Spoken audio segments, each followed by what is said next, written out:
Hey everyone, welcome to this explainer.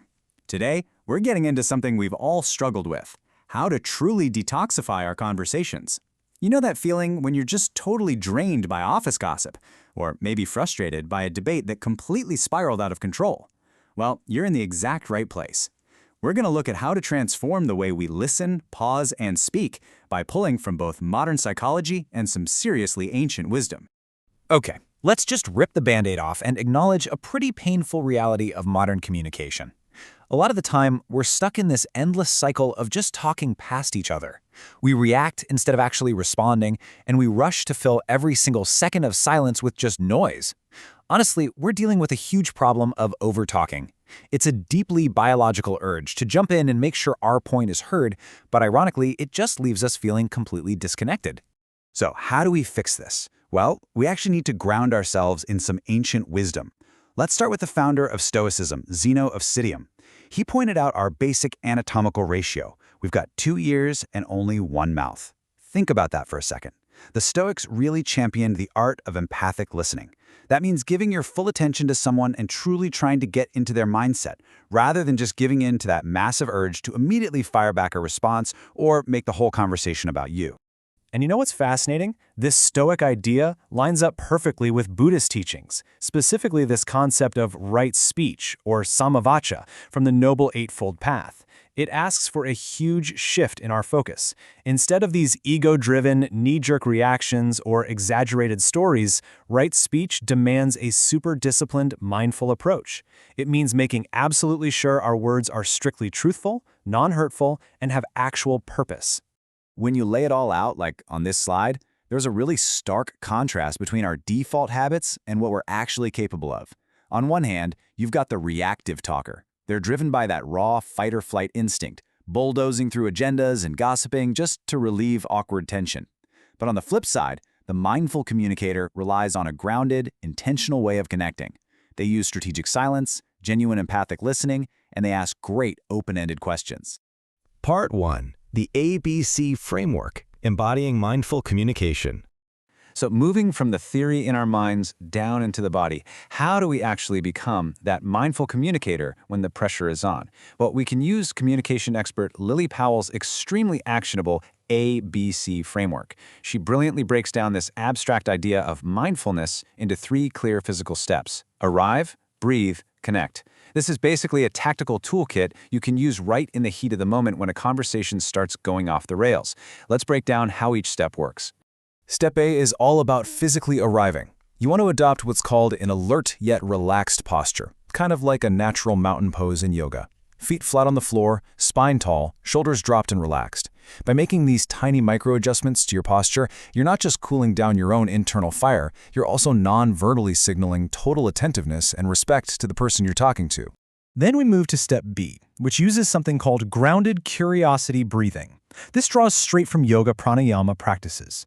The idea is to inhale deeply, almost as if you're breathing in inspiration and genuine curiosity about the other person's point of view, and then you exhale to feel totally stable and rooted.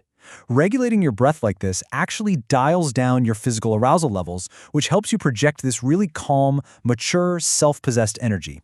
And believe me, you are going to need those breathing skills because eventually you're going to feel what Powell calls the uh-oh pinch. We all know it. It's that precise moment a conversation turns hostile. The heat rises on the back of your neck, your vision kind of narrows, maybe your palms even get a little sweaty. Recognizing that visceral biological flinch is your built-in alarm to pause. It stops you from acting on that deep instinct to either run for the hills or just aggressively bulldoze your way through.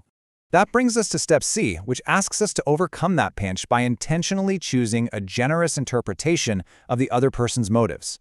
Now, I know, this is incredibly tough to do.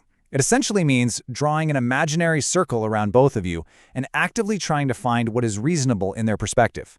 Softening your stance like this is like magic. It pulls a hostile conversation right back onto a constructive track. Part 2. The Power of the Pause. Invisible punctuation in speech. All right. So how does this help build our external communication skills? The goal here is to treat a conversation not as a race to see who can speak the fastest, but as a really deliberate dance of rhythm and timing.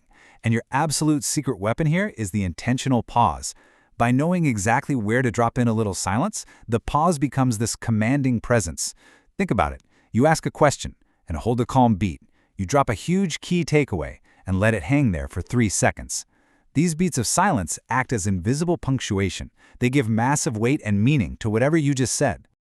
The psychology behind this is just fascinating. Neuroscience actually proves that listeners subconsciously mirror our composure when we pause. To the brain, that silence screams high confidence. Plus, just taking a beat completely replaces those annoying filler words we all use, like or like. It literally transforms your silence into an incredible tool for persuasion, emotional intelligence, and building real trust.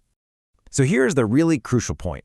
Once you've mastered your physical presence, your breathing, and your pacing, you've got to aggressively look at the actual content of what you're saying.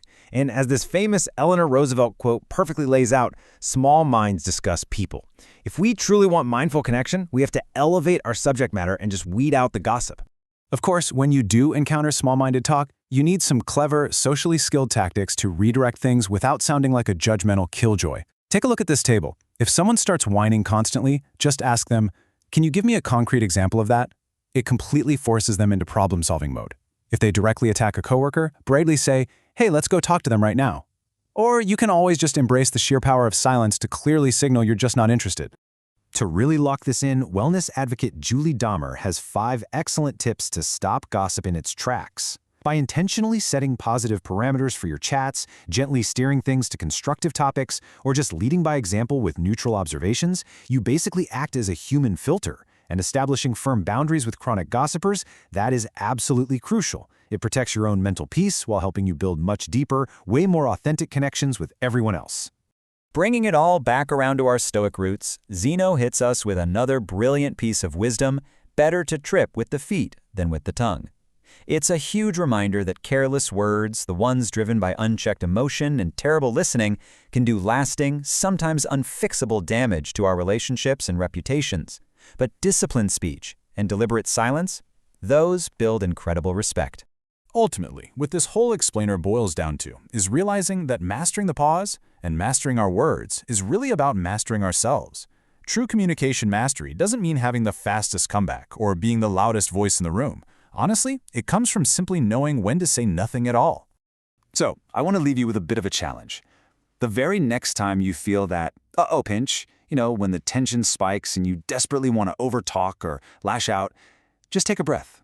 Find your silence. Actively apply that generous interpretation. I guarantee you it will completely change the trajectory of your connection. Thanks so much for joining me for this explainer, and good luck practicing out there.